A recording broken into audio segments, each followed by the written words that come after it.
ஏதாவது ரூபத்தில் நானே உனக்கு வந்து உதவப் போகின்றேன். உன் தேவைகளை நிறைவேற்றப் போகிறேன். அனைத்தையும் நானே நடத்துகின்றேன் என்று திடமாக நீ நம்பு. எனக்கு நானாகவே செய்கிறேன் என்ற எண்ணத்தை நீ வரவிடாதே. நான் உனக்கு துணையாக இருப்பேன். நீ நடக்கும் பாதையில் முட்கள் இருந்தால் அதை நானே உனக்கு முன்பாகவே சென்று களைத்து விடுகின்றேன். நான் உன்னுடைய வந்து கொண்டிருக்கின்றேன். உன் பின்னால் நான் வந்து கொண்டே இருக்கிறேன். உனக்கு முன்னால் சென்று உன் கால்களை குத்தும் முட்களை நானே எடுத்து விடுகின்றேன். கவலையே படாதே. உனக்கு உதவ ஏதாவது ஒரு ரூபத்தில் உன் அருகில் நான் இருப்பேன். நீ எதற்கும் பயப்படக்கூடாது. உன்னுடைய தேவைகள் எது என்று நீ கருதுகின்றாயோ அதை எல்லாவற்றையுமே நானே நிறைவேற்றி தருகிறேன். நீ செய்ய வேண்டியது எல்லாம் நீ நல்லதையே நினைப்பது மட்டுமே. நல்லதை மட்டுமே செய்ய வேண்டியது. உனக்கு தீமை வந்தாலும் நீ செய்த நன்மை நிச்சயம் உன்னை காப்பாற்றும். அதனால் எப்பொழுதெல்லாம் உனக்கு நேரம் கிடைக்கின்றதோ அப்போதெல்லாம் உன்னால் முடிந்த உதவிகளை, சிறு சிறு உதவிகளை மற்றவர்களுக்கு செய்து வா. அவர்களால் முடியாது, இயலாதவர்களாக பார்த்து நீ உதவி செய். நிச்சயம் உனக்கு பல நன்மைகள் காத்திருக்கும். உன்னுடைய கர்மாக்கள் எல்லாம் ஒளிந்துவிடும். உனக்கு புண்ணியங்கள் சேர்ந்து கொண்டே இருக்கும். உன்னை பற்றி பிற நல்லவிதமாகத்தான் நினைக்க வேண்டும் என்பதை நீ விரும்பக்கூடாது. உன்னுடைய இயல்பு எது என்றோ அப்படியே நீ இரு. உன்னுடைய இயல்பிலிருந்து மாறாமல் இரு. படைத்தவன் எனக்கு தெரியும் நீ சிறந்தவன் என்று. நான் உன்னை எப்படி படைத்தேனோ அப்படியே இரு. யாருக்காகவும் உன்னை நீ மாற்றிக்கொள்ள விரும்பாதே. யாருக்காகவும் நீ மாற்றிக்கொள்ள கூடவும் கூடாது. உன்னுடைய அப்பாவின் கட்டளை இது. நன்றாக வாழ்ந்தவன் கெட்டதும் இல்லை, துயரங்கள் எதுவும் நிரந்தரமும் இல்லை. அதனால் உன்னுடைய கஷ்டங்கள், இன்றைய கஷ்டங்கள் நாளையே இன்பமாக மாறும். அதனால் அதை நீ பெரிதாக எடுத்துக்கொண்டு இன்றைய இன்பத்தை நீ தொலைத்து விடாதே. எதுவரை போகட்டுமோ போகட்டும். உனக்கு நான் இருக்கின்றேன். மனம் தளராதே. அனைத்துமே ஒரு நாள் முடிவுக்கு வந்து சேரும். பிரச்சனை என்று இருந்தால் அதற்கு ஒரு தீர்வு என்று இருக்கும் அல்லவா? பயப்படாதே. எல்லாவற்றையும் உருவாக்கியவன் நான் பார்த்து கொள்கிறேன்.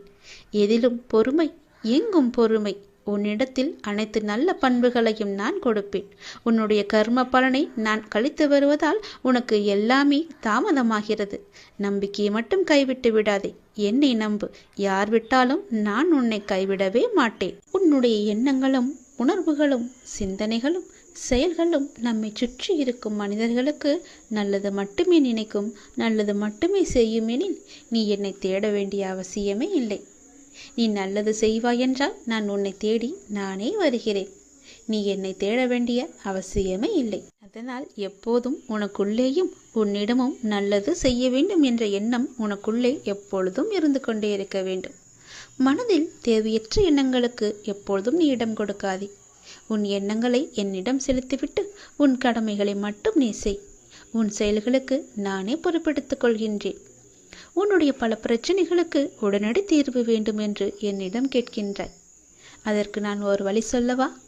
நான் சொல்வதை நீ ஏற்றுக்கொள்வாய் என்று நம்புகிறேன். அதற்கு உடனடி தீர்வு என்றால் மறதிதான். நல்லதோ கெட்டதோ எதுவாக இருந்தாலும் நடந்து முடிந்து விட்டது. அதை அனுபவித்து தீர்த்த பின் அதை நாம் மறந்து விட வேண்டும்.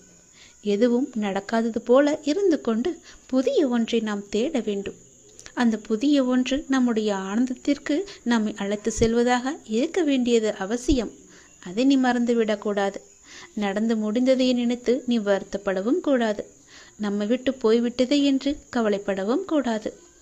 நிறைய விஷயங்களில் மறதி இல்லாததால் தான் நிம்மதி என்ற உணர்வு நம்மிடம் இல்லாமலே போகின்றது. எதிர்பார்ப்பு என்ற ஒன்று தோன்றி நிம்மதியை குலைக்கின்றது. ஏமாற்றம் என்ற பாதிப்பு நிலை நம்மை திசை திருப்பி நிம்மதி என்ற உணர்வை பறித்து கொள்கின்றது. கோபம், பழிவாங்கும் எண்ணம் போன்றவற்றை அது தானாகவே தூண்டிவிடும். இவற்றையெல்லாம் தவிர்க்க வேண்டுமானால் நான் சொல்வது ஒன்றே ஒன்றுதான். நேற்றைய சூழலை இன்றைக்கு நீ மறந்துவிடு. யதார்த்தத்தில் மட்டுமே வாழ பழகு. அந்த நேரத்தில் மனக்கட்டுப்பாட்டை பிரயோகிக்க நீ கற்க வேண்டும். விஷய பாதிப்புகளை நினைத்து கொண்டிருக்காமல் மனதை கட்டுப்பாட்டுக்குள் வைத்து கொள்ள வேண்டும். நமக்கு பிடிக்காத ஒன்று நடந்தால் உடனே எதிர்ப்பை வெளிக்காட்டும் நிலையை மாற்றிக்கொள்ள வேண்டும். அமைதியாக இரு. அது நமக்கானது அல்ல. நம்மை பற்றி அவர்கள் பேசவில்லை, நம்மை விட்டு அது போகவில்லை என்ற எண்ணத்தில் நீ வந்துவிடு. பழிவாங்குதல் போன்றவற்றை செய்வதை நீ தவிர்க்க வேண்டும். விமர்சனம் செய்வதை விட்டுவிட வேண்டும். இப்படி பல விட வேண்டியவற்றை விட்டால் மட்டுமே உனக்கு வேண்டியது எல்லாம் வரும். வர வேண்டியது என்று காத்திருந்தது எல்லாம் உனக்கு கைக்கு வந்து கிடைக்கும். நமது இந்த செயல்களால் என்ன நன்மை கிடைத்துவிடும் என யோசித்தால் நாம் பிறரை பாதிப்புக்கு ஆளாக்க மாட்டோம், நாமும் பாதிக்கப்பட மாட்டோம். இல்லாவிட்டால் விஷய பாதிப்புகள் நம் மனதை கொந்தளிக்க செய்து ஆனந்தம் என்ற உணர்வை அடியோடு சாய்த்துவிடும். மூன்றாவதாக, மனதை வேறு வழிகளில் செலுத்த வேண்டும். நடந்து முடிந்ததையே நாம் நினைத்து கொண்டிருந்தால் நிம்மதி நம்மிடம் எப்போதுமே இருக்காது, நமக்கு கிடைக்கவும் கிடைக்காது. அது ஒரு எட்டா கனியாகவே எப்போதும் இருக்கும். மனதில் நமக்கு தெளிவும் பிறக்காது. எனவே நமது மனதை அந்த விஷயத்திலிருந்து மாற்றிக்கொள்ள வேண்டும் என்றால் நம் மனதை நாம் மாற்றிக்கொள்ள வேண்டும். அதை நாம் மறந்தே விட வேண்டும். என்றாவது ஒரு நாள் போனால் போகட்டும் என நினைக்கத்தான் போகின்றோம். அதை இப்போதே நினைத்து பாருங்களேன். அது நடந்து வெகு காலத்திற்கு பிறகு நினைக்காமல் உடனே நினைத்தால் விளைவு நன்றாக இருக்கும் அல்லவா? வாழ்நாளில் அனுபவங்களை நாள்தோறும் அனுபவித்துக் கொண்டே வருகின்றோம். அதை நினைவில் வைத்திருந்தால் நல்லது நடக்குமா? அதை அப்படியே விட்டுவிட வேண்டும். இதற்கு நம் மனதை மாற்றுவதே ஒரு சிறந்த வழி, மகத்தான வழி. நான் சொன்ன வழி உனக்கு நன்மையாக இருக்கும் என்று நம்புகிறேன். அதை நிச்சயம் கேட்டு அதன்படி நடப்பாய் என்று நம்புகிறேன். அதன்படி நடந்தால் நிச்சயம் உன் வாழ்வில் பல நிம்மதிகள் உன்னை வந்து சேரும். சந்தோஷங்களும் தானாகவே வரும். நிம்மதிக்கான வழியை நான் காமித்து விட்டேன். அந்த வழியில் போவதும் போவாமல் இருப்பதும் உன்னுடைய கையில் தான் இருக்கிறது, உன்னுடைய மனதில் தான் இருக்கிறது. எப்படி போக வேண்டுமோ போய்க்கொள். நான் சொல்வதை உன்னிடம் சொல்லிவிட்டேன். பிறகு உன் இஷ்டம்தான். உன்னுடைய வாழ்க்கையின் அடுத்த கட்டம் ஆரம்பமாகிவிட்டது. இது மகிழ்ச்சியாக உனக்கு பிடித்த மாதிரி நான் தருகிறேன். நீ எதை வேண்டி என்னிடம் வந்தாயோ அது வரும் அமாவாசைக்குள் உன்னை வந்து சேரும். நீ மகிழ்ச்சியாகவே இருப்பாய். இது சத்தியம். இது என்னுடைய சத்திய வாக்கு. கர்மங்களை எல்லாம் குறைத்து கொள்ள ஒரு எளிய வழி சொல்கிறேன். அதை நீ தைரியமாக அனுப்புவது மட்டுமே. நீங்கள் எப்போதும் என்னை நினைத்து என் மேல் நம்பிக்கை கொண்டிருந்தால் அதை அனுபவிக்கும் சக்தியை நான் கொடுக்கின்றேன். அது துன்பம் என்ற எண்ணம் உன்னில் ஏற்படாமல் நான் பார்த்துக் கொள்கின்றேன். உனக்கு நல்லது நடக்கும்படி நான் அதை செய்கின்றேன். நீ முதலில் பொறாமை என்கின்ற வேண்டாத குணத்தை பொறுத்தவரை நமக்கு எந்த லாபமோ நஷ்டமோ கிடையாது என்பதை நீ அறிந்து கொள்ள வேண்டும். பொறாமை என்பது இன்னொருவருக்கு கிட்டியிருக்கும் லாபமோ அல்லது பலம் கண்டு நமக்கு தாழாமல் ஏற்படும் எண்ணம்தான். வேறு ஒருவருக்கு ஒரு அதிர்ஷ்டமோ செல்வாக்கோ கிட்டிவிட்டால் நம்மால் அதை சகித்து கொள்ள முடியாமல் அவதூறாக பேசுகின்றோம். அவருக்கு நஷ்டம் ஏற்பட்டுவிட்டால் மகிழ்ச்சியும் அடைகின்றோம். இது நல்லதா? அந்த மனிதனின் வளம் பெற்றால் நமக்கு என்ன நஷ்டம் ஏற்பட்டுவிடப் போகிறது? ஆனால் ஜனங்கள் இப்படி சிந்திப்பதில்லையே. அவனுக்கு நலம் கிட்டினால் நாமும் மகிழ்வோம். நமக்கும் நலம் கிட்டியது, நாமும் பாக்கியசாலிகள் என எண்ணுவோமே. அதே நலம் நாமும் பெறுவோம். பெறுவதற்கு முயற்சி செய்து கொண்டே இருப்போம். அதுவே நமது விருப்பமும் தீர்மானமாக இருக்கும் வரை அந்த லட்சியத்தை எளிதாகவே அடைந்து விடலாம். நம்மிடமிருந்து அவன் எதையும் எடுத்து செல்லவில்லையே, ஒன்றும் கிடையாதே. அவனுடைய கர்மாவின் பலனாக அவன் வளம் பெற்றான். அப்படி இருக்க அதை கண்டு நாம் ஏன் பொறாமைப்பட வேண்டும்? ஆகவே முதலில் பொறாமையை வென்று விட வேண்டும்.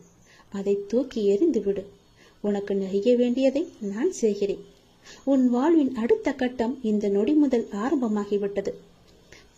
அமாவாசைக்கு பிறகு உனக்கு எல்லாமே நல்லதாகவே நடக்கும். உனக்கு இப்போது நன்றாக புரிந்திருக்கும். இதுவரை கடினமாக இருந்த முதல் பாகம் இப்போது மகிழ்ச்சியான இரண்டாம் பாகமாக மாறுவதற்கான அறிகுறிகளை நீ உணர்ந்திருப்பாய். அப்படி நீ உணரவில்லை என்றால் நீ வரும் நாட்களில் கண்டிப்பாகவே உணர்வாய். உன் வாழ்வின் அடுத்த கட்டம் மகிழ்வானதாகவே உனக்கு பிடித்த மாதிரியே இருக்கும். நானே அதற்கு பொறுப்பு. உன்னுடைய வாழ்க்கை முடிந்து போகவில்லை. உன் அமாவாசைக்கு பிறகுதான் உன்னுடைய வாழ்க்கையே ஆரம்பிக்க போகிறது. அந்த இனிதான வாழ்க்கையை வாழ, நீ சந்தோஷமாக வாழ, நீ நிம்மதியாக வாழ அதை நான் தயார்படுத்தி கொண்டிருக்கின்றேன். வரும் அமாவாசை என்று அது உன் கையில் கிடைக்கும்படி நான் செய்து தருகிறேன். கண்டிப்பாகவே அதில் பல நல்ல நல்ல மகிழ்ச்சியான சந்தோஷங்களை எல்லாம் நான் வைத்திருக்கின்றேன். அதை அனுபவிக்க நீ எப்போதும் போல தயாராக இரு. உனக்கு வெற்றி கிடைக்கும் நேரம் வந்துவிட்டது. மனம் தளராதே. நீ உயரமாக வளர்ந்து ஜோதியை போல ஜொலிக்கப் போகிறாய். சந்தோஷமாக இரு. எனது கருவூலம் உனக்காகவே நிறைந்து இருக்கிறது. எவனுக்கும் அவன் விரும்புவதை நான் அளிக்க முடியும். ஆனால் நான் கொடுப்பதை பெற்றுக்கொள்ளும் தகுதி அவனுக்கு இருக்கிறதா என்பதை நான் கவனிக்க வேண்டும். என்னை கவனத்துடன் நீங்கள் கேட்பீர்களானால் நீங்கள் உண்மையிலேயே நன்மை அடைவீர்கள். இந்த கோவிலில் அமர்ந்து கொண்டு நான் உண்மையை தவிர வேற எதையும் பேசவில்லை. உனக்கு எது வேண்டுமோ அதை என்னிடமிருந்தே பெற்றுக்கொள். உனக்காகத்தான் நான் அதை என் கருவூலத்தில் வைத்திருக்கிறேன். இறைவனின் மீது நம்பிக்கை வைத்து நமக்குள் இருக்கின்ற தன்னம்பிக்கையை இழக்காமல் மிகுந்த உத்வேகத்துடனும் நேர்மறை சக்தியுடனும் கண்டிப்பாக வாழ்வில் நான் வெற்றி பெறுவேன் என்கிற வைராக்கியத்துடன் உழைத்தால் இலக்கை நோக்கி அடைவது எளிது. சிந்தித்துப்பார். வீழ்ந்தாலும் எழுவேன், உதயமாகும் சூரியனை போல பிரகாசமாய். நான் வீழ்ந்து போனாலும் என் முயற்சியால் மீண்டு வருவேன். எனக்குள்ளே ஒருவன் இருக்கிறான், அவன் பெயர்தான் தன்னம்பிக்கை. நீங்கள் வைரமாக இருந்தாலும் தகுதியற்றவர்களின் கையில் கிடைத்தால் கூழாங்கல்தான். அதுவே நீங்கள் கூழாங்கல்லாக இருந்தாலும் தகுதி உள்ளவர்களின் கையில் கிடைத்தால் அது வைரமாக மாற்றப்படும். அப்படிதான் நீங்களும் மாற்றப்படுவீர்கள். சேரும் இடம் பொறுத்தே வாழ்க்கை அமையும். உங்களுடைய முயற்சியை நம்பிக்கையுடன் செய்யுங்கள். உங்களுக்கான சரியான நேரம் வந்து கொண்டிருக்கிறது. உங்களின் முயற்சிக்கான பலன், நல்ல பலன் நிச்சயமாகவே உங்களுக்கு கிடைக்கும். உங்கள் நம்பிக்கையே உங்களுக்கு மாபெரும் சக்தியாகும். செல்வங்கள் இருந்தால் மட்டுமே செல்வ ராஜாவாக முடியுமா? சொல்வளங்கள் இருந்தால்தான் செயலில் வடிவங்கள் காண முடியும். செல்வத்தை வைத்து புறத்தை அலங்கரித்துக் கொள்ளலாம். அகத்தை நீங்கள் சொல்வதையெல்லாம் நல்லதாகவே சொல்லுங்கள். செல்வதை பார்த்து பின்னே படை வர வேண்டும். நேரமும் வாய்ப்பும் எல்லோருக்கும் எப்பொழுதும் இருந்து கொண்டேதான் இருக்கின்றன. முயற்சி எடுப்பவர்கள் மட்டுமே தாங்கள் நினைத்ததை அடைகின்றனர். தடைகளையே உற்று பார்த்து கொண்டிருக்காதீர். அதனால் உங்களால் எதையுமே செய்ய முடியாமல் கூட போகலாம். இவ்வளவு பெரிய தடை இருக்கிறதே, எப்படி நம்மால் தாண்ட முடியும் என்று யோசித்து நின்று விடாதீர்கள். அதற்கான முயற்சியை செய்யுங்கள்.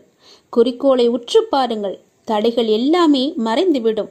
உத்வேகம் தானாக வரும். வாழ்க்கை குத்துச்சண்டை போன்றது. விழுந்தபோது தோல்வி அறிவிக்கப்படுவதில்லை. இயலாத பொழுதுதான் தோல்வி அறிவிக்கப்படுகிறது என்பதை நீங்கள் மறந்து விடாதீர்கள். கீழே விழுந்ததும் அதற்கு என்று கூட ஒரு நேரம் இருக்கிறது. விழுந்தாலும் மீண்டும் எழுங்கள். வெற்றி உங்களுக்கு நிச்சயமாகவே கிடைக்கும். வெற்றி என்பது நிச்சயம் உங்களுக்குத்தான் என்று தன்னம்பிக்கையோடு செயல்படுங்கள். உன்னை தேடி ஒரு நல்ல செய்தி விரைவிலேயே வரும். உன்னுடைய உள்ளமும் இல்லமும் மகிழ்ச்சி அடையும். இந்த அப்பாவின் வாக்கு தவறுவதே கிடையாது. ஐயனே, கண் திறந்து பாரப்பா. வாழ்வின் ஒவ்வொரு கணமும் உன்னையே நினைக்கின்றேன். என் கால்கள் உங்களுடன் நடக்க வந்தது. என் கண்கள் உன்னை காணவே கிடைத்தது. இந்த பிறவியிலேயே உனக்காக உண்டானது. இறைவா, என் உடலில் ஒரு சொட்டு உதிரம் இருக்கும் வரையிலும் உன்னை காணும் வரம் வேண்டும். அருள் புரிவாய் அப்பாவே. ஆபத் பாந்தவனே, இன்பம் தருபவனே, ஈகை அளிப்பவனே, ஓல்வினையை அளிப்பவனே, நீங்களே எங்களை பார்த்து கொள்ளுங்கள் அப்பா என்று அவரிடம் நீங்கள் சரணடைந்து விடுங்கள். நான் ஒவ்வொரு மனிதனிடமும் பேசிக்கொண்டிருக்கிறேன். அவர்கள்தான் என்னை அறிந்து கொள்ள முடியாமல் தவித்து கொண்டிருக்கின்றனர். எப்பொழுதுமே பேசிக்கொண்டேதான் இருப்பேன். நான் யாரிடம் பேசினேன் என்பது அல்ல கேள்வி. யார் யாரெல்லாம் நான் பேசியதை கவனித்தார்கள் என்பதுதான் என்னுடைய கேள்வி. நீங்கள் என் பேச்சை கவனித்தீர்களா?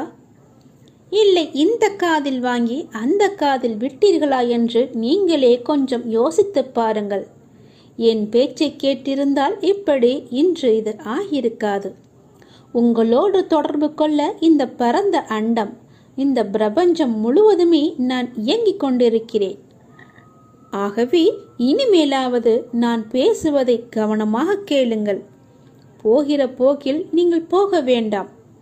வாழ்க்கையில் கவலைகள் நிரம்பி துவண்டுவிடும் தருணத்தில் உன்னுடன் யாரும் இல்லையே என நினைத்து நீ கலங்காதே. யார் இல்லாவிட்டாலும் என்ன, உன்னை படைத்த உன் சிவன் சாய்ராம் உன்னுடன் இருக்கிறான் என்பதை நினைத்து நீ மகிழ்ச்சி கொள். பிச்சை எடுக்கும் நிலை வந்தாலும் சிவனையும் சாய்ராம் என நினை. நீ எப்போது வேண்டுமானாலும் வாழ்வில் நிச்சயமாகவே உயரலாம். நல்லதையே நினைத்துப்பார், நல்லதையே செய்துப்பார். உங்கள் வாழ்க்கையில் நல்ல திசையை நோக்கி செல்லவில்லை, நல்ல திசை என் கண்களுக்கு புலப்படவில்லை என்றால் நீங்கள் செய்ய வேண்டியது ஒன்றுதான். உங்கள் இரு கண்களையும் இறுக்கமாக மூடிக்கொண்டு அப்பாவின் பெயரை சொல்லுங்கள். நீங்கள் என் கையை பிடிக்கும்போது எதுவுமே தவறாக நடக்காது. கண்களை மூடி எனக்கு முன்னால் அமர்ந்து என்னுடைய நாமத்தை சொல்லிக்கொண்டே வாருங்கள். உங்களுக்கு துணையாக நான் உன் கையை பிடித்து அழைத்து கொண்டு போவது உங்களுக்கு தெரியும். நீ எதை நோக்கி நீ பயணப்பட வேண்டும் என்று நினைக்கிறாயோ அதை நோக்கி நானே என் கையை பிடித்து அழைத்து கொண்டு செல்வேன். நீ கவலைப்படாமல் இரு. இனிமேல் உனக்கு எல்லாமே ஏற்றமாகத்தான் இருக்கப் போகிறது. நான் உன் கையை இறுக்கமாகவே பிடித்துக் கொள்கிறேன். நீ என்னை விட்டு விடாதே. நீயும் என்னை இறுக்க பிடித்துக்கொள். உனக்கு துணை நான் தான். யாரையும் அலட்சியப்படுத்தும் மனப்பான்மை கூடாது உனக்கு. அனைவரிடமும் கண்ணியத்துடன் நடக்க வேண்டும். மனதிலும் ஆசைகளை சீர்படுத்தி கொள்ள வேண்டும். தேவைகளை அதிகப்படுத்தி கொள்ளக்கூடாது. குடும்ப கடமையை சரிவர நிறைவேற்றாமல் பெருமைக்காக சமூக சேவையில் ஈடுபடுதல் கூடாது. போட்டி மனப்பான்மை இருக்கும் வரையில் யாருக்கும் மன நிறைவும் மகிழ்ச்சியும் உண்டாகாது. கடவுளை நினைத்து செய்யும் எந்த செயலுக்கும் பயன் அதிகம் உண்டு. அறியாமல் செய்தாலும் அதற்கு பலன் அளிக்கிறார் என்பதை நீங்கள் உணர்ந்து கொள்ளுங்கள். உனது இரக்க குணம் பிறருக்கு உதவ வேண்டும் என்கின்ற உன்னதமான உன்னுடைய மனம் இந்த நிலையிலும் பிறர் கஷ்டப்படுவதை காண சகிக்க முடியாமல் நீ ஓடிச் சென்று உதவுகின்ற மனம், இருக்கும் இடத்திற்கு உண்மையாக விசுவாசத்துடன் நடந்து கொள்ள வேண்டும் என்ற நேர்மை, நீதியை நேர்மையை பின்பற்ற வேண்டும் என்று நினைத்து அதன்படி நீ நடந்து வந்து கொண்டிருக்கிறாய். அப்படியெல்லாம் நடந்து வந்ததால் தான் எனக்கு இப்படி ஒரு நிலைமை வந்துவிட்டதா என்று கூட நீ யோசிக்கிறாய். ஏன் அப்படி நீ யோசிக்கிறாய்? கெட்டவர்களும் கெடுமதி உள்ளவர்களும் நன்றாக இருக்கும்போது நல்லவனான எனக்கு மட்டும் ஏன் இவ்வளவு கஷ்டங்களை தருகிறாய் என்று என்னிடம் கேட்கிறாய். கஷ்டத்தை மட்டும் ஏன் நீ எங்களுக்கு பரிசாக தர வேண்டும் என்று நினைக்கிறாய். உன்னை போன்ற நல்லவர்கள் இப்படிதான் புலம்பிக் கொண்டு இருக்கின்றனர். நல்லவர்கள் என்றுமே தோற்பது இல்லை. உனக்கு கஷ்டத்தை ஏற்படுத்தியவர்கள் இப்போது நன்றாக இருப்பது போல தோன்றும். இது இன்றோ நேற்றோ தொடங்கி நடந்து வருகின்ற விஷயம் அல்ல.